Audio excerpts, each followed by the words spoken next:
Olá, eu sou a professora Tassiana e eu vim aqui ajudar vocês a entender como se faz os temas da prova da VUNESP. Gente, não é uma tentativa de adivinhar temas, porque eu não gosto disso, tá? Mas é uma tentativa de concatenar tudo de mais atual que está acontecendo aí, de que forma isso pode ser cobrado dentro de uma redação. Então é muito importante a gente perceber essa dinâmica, tá? Não é uma tentativa de adivinhar temas, se adivinhar, beleza, né?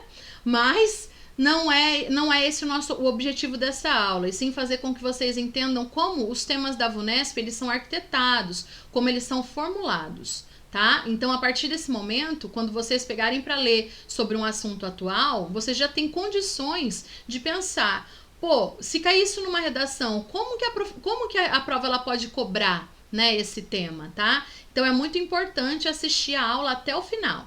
Vamos lá, então. Deixa um like aqui na aula, coloque suas dúvidas no comentário, se inscreva no canal que tem muito mais para você. Vamos lá? Vamos lembrar que a prova da VUNESP, ela cobra sempre um tema social e que esse tema social ele é extremamente recortado, tá, pessoal? Ela já manda o foco ali sobre o que ela quer que seja trabalhado nesse tema. E isso é totalmente diferente da FUVEST, por exemplo, que traz aquele tema aberto e a gente não sabe nem por onde começar. Nesse aspecto, a prova da VUNESP ela é muito mais fácil. Então, todas as redações que envolvem a VUNESP, elas partem mais ou menos desse princípio que eu vou ensinar vocês a analisar.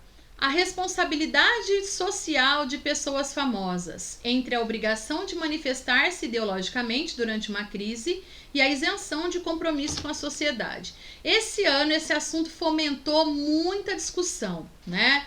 Porque atrizes famosas resolveram se isentar de opinião perante uma situação de crise social, de crise política do nosso país e foram extremamente criticadas pelos artistas que sempre se posicionam, porque eles acreditam que eles têm, na verdade, uma responsabilidade social por ser uma pessoa famosa.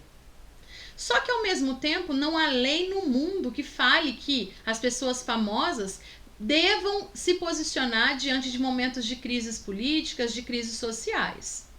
Então, alguns artistas se valeram dessa ideia de isenção de compromisso com a sociedade, ou seja, eu não sou obrigado a me posicionar, eles não se valeram dessa ideia de influenciadores da sociedade, tá? E outros se posicionaram, né? Houve tentativas de cancelamento. Quando eles se posicionaram, eles foram extremamente criticados por fãs e etc. E aí paira a seguinte questão, como eu coloco aqui, pessoas famosas. É impossível a gente negar que elas tenham uma responsabilidade social. Então, essa proposta aqui, ela traz a preposição entre, e essa preposição, gente, ela fala o seguinte pra gente.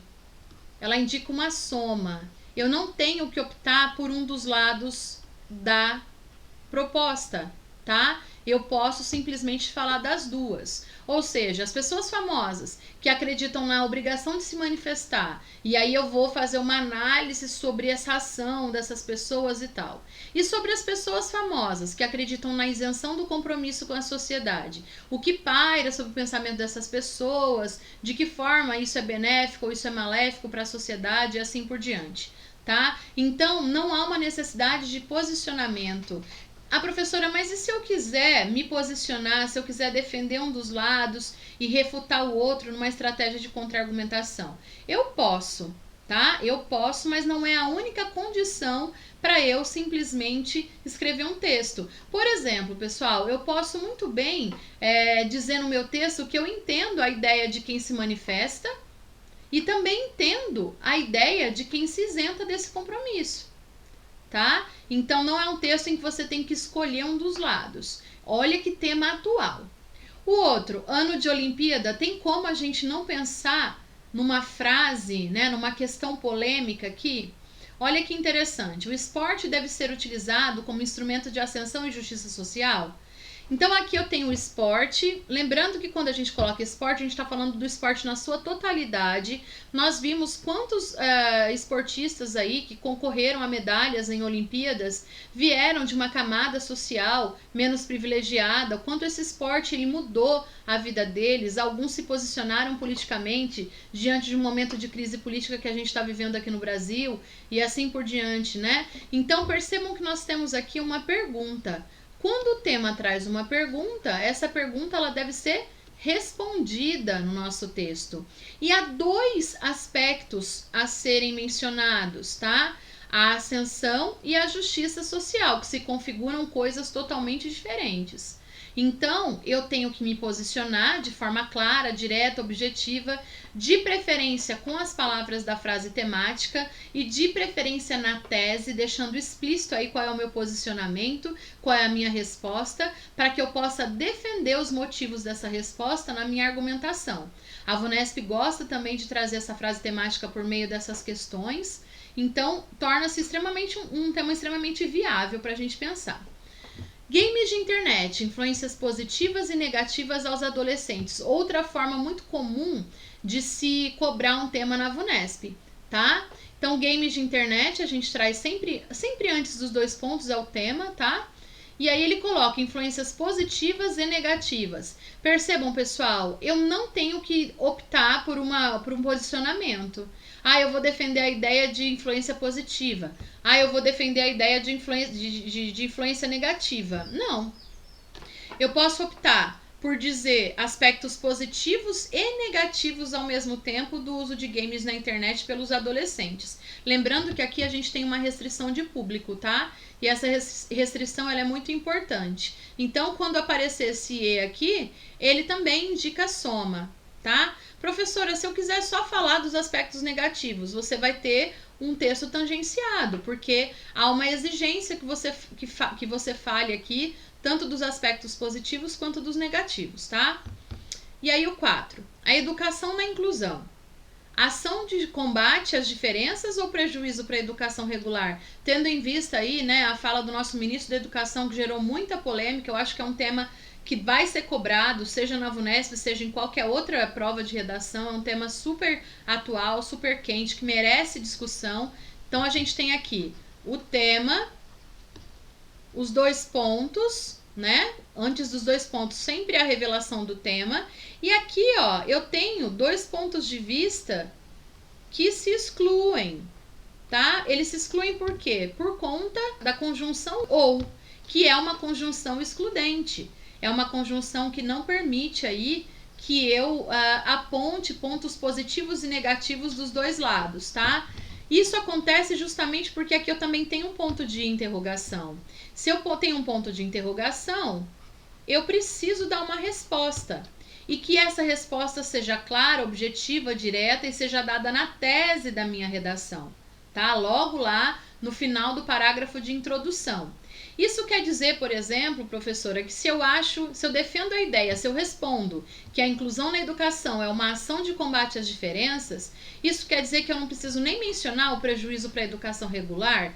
Não, você é obrigado a mencionar. Mas como? Traçando uma estratégia de contra-argumentação, refutando, invalidando, dizendo que esse tipo de pensamento comum ao do ministro é um pensamento inválido, incoerente, preconceituoso e assim por diante. Então, de alguma forma a gente menciona, nem que seja para refutar.